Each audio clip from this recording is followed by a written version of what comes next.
If you've been alive for any length of time, you've probably come to the realization that life is hard, challenging, and can often be full of sadness, loss, and grief. Don't get me wrong, it can also be full of happiness and love and good things too, but when bad things happen, what do we do? Every year at Christmas time, the word Emmanuel inevitably comes up. And Emmanuel, for those of us who don't know, means God with us. Here's the thing though, Emmanuel doesn't just have to be a Christmas thing, and it's not just a Christmas thing. I mean, like it is a Christmas thing, but it also isn't exclusively a Christmas thing. If God is really with us, then what does that mean for us? How do we face adversity?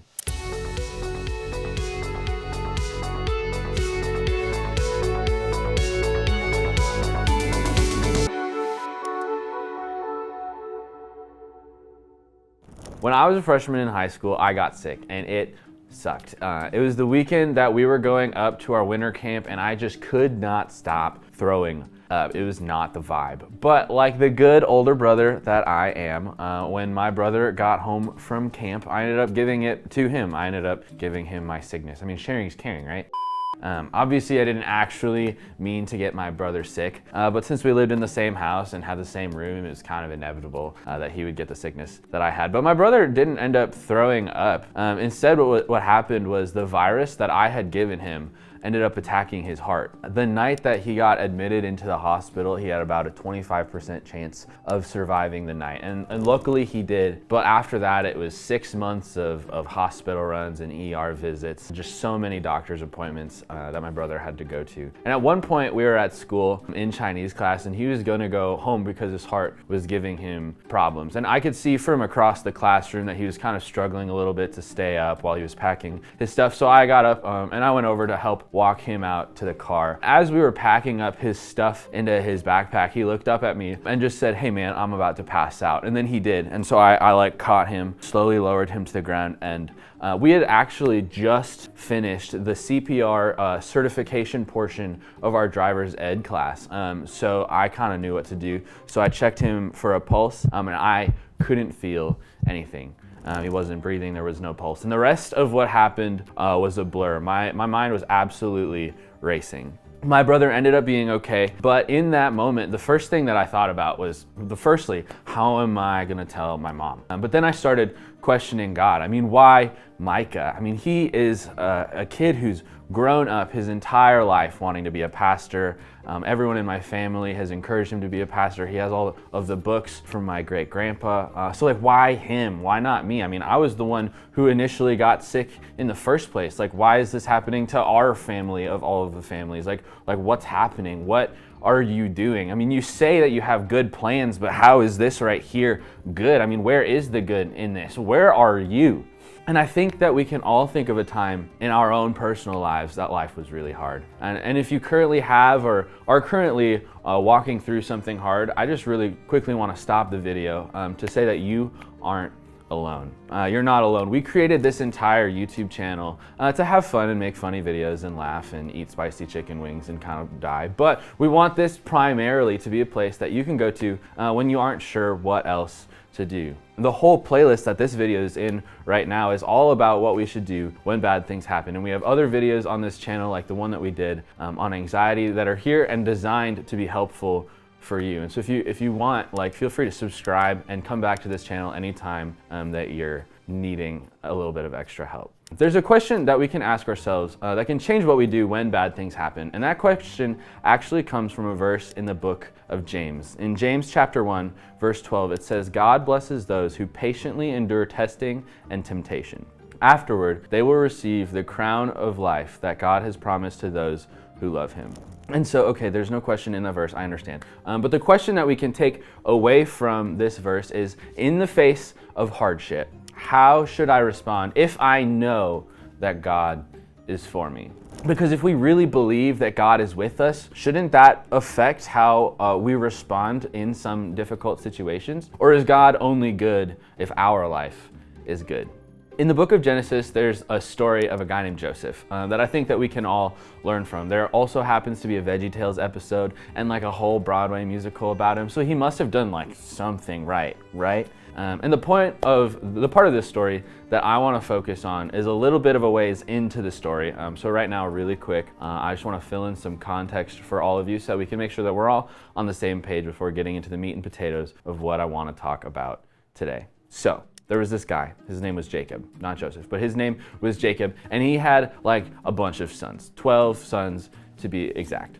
And his 11th born son was a guy named Joseph, and Joseph was Jacob's absolute favorite son. I mean, he had him in his old age, so Joseph was really, really special to Jacob. He did not hide the fact that Joseph was his favorite either, and he even went as far as to have a beautiful robe made for Joseph. The Technicolor Dreamcoat, if you're a fan of the musical, shout out to my sister Laura who loves musicals. Okay, but really quick, so his brothers hated Joseph because they knew that their dad loved Joseph more than the rest of them. And so right here you can see that we're set up for conflict. Joseph's brothers hate him, and his father can't either see it or he doesn't care how toxic all of this is. And to top it all off, Joseph is the best thing a sibling can be, and that's a little tattletale. So his brothers at this point are super, super jealous of Joseph. And so one day, his brothers are out working. Joseph obviously isn't out working because he's the fave, but his brothers are out working, and Joseph's father sends him out to go check on them. And so he goes, and it says in Genesis chapter 37, verses 23 to 24. So when Joseph arrived, his brothers ripped off the beautiful robe he was wearing. Then they grabbed him and threw him into a cistern. Now the cistern was empty and there was no water in it. I want you to close your eyes and imagine being Joseph for a second. I mean, you're sitting there just alone in the bottom of a pit. What do you think that he was asking himself in that moment? Maybe it was, why me? Maybe it was, how did I end up here? Now what do I do? I mean, you've been there before, right? Okay, hopefully you're not literally alone in the bottom of a pit, but you've probably found yourself wondering like how your life got to the spot that you're currently facing. Maybe you've even asked yourself questions like, God, where are you? Why aren't you listening to me? Why have you abandoned me? And here's the dangerous truth. When life isn't turning out the way that we hoped, often it's really easy for us to default into assuming that God has abandoned us. Joseph's brothers ended up selling him to some Ishmaelite traders, and that's where I want to pick up the story today. So Joseph has just been sold into slavery, and now that we're all caught up and we're all on the same page, let's jump into Genesis chapter 39 to see how Joseph responds to all of the hard things that he's having to walk through right now. So, Genesis chapter 39, verses 1 through 9 says, When Joseph was taken to Egypt by the Ishmaelite traders, he was purchased by a man named Potiphar, who was an Egyptian officer. Potiphar was the captain of the guard for Pharaoh, the king of Egypt. The Lord was with Joseph, so he succeeded in everything he did as he served in the home of his Egyptian master. Potiphar noticed this and realized that the Lord was with Joseph, giving him success in everything that he did. And this pleased Potiphar, so he soon made Joseph his personal attendant. He put him in charge of his entire household and everything that he owned. And from the day that Joseph was put in charge of his master's household and property, the Lord began to bless Potiphar's household for Joseph's sake. All of his household affairs ran smoothly, and his crops and livestock flourished. So Potiphar gave Joseph complete administrative responsibility over everything that he owned. With Joseph there, he didn't have to worry about a thing except what kind of food to eat. Joseph was a very handsome man and well-built young man, and Potiphar's wife soon began to look at him lustfully. Come and sleep with me, she demanded, but Joseph refused. Look, he told her, my master trusts me with everything in his entire household. No one here has more authority than I do.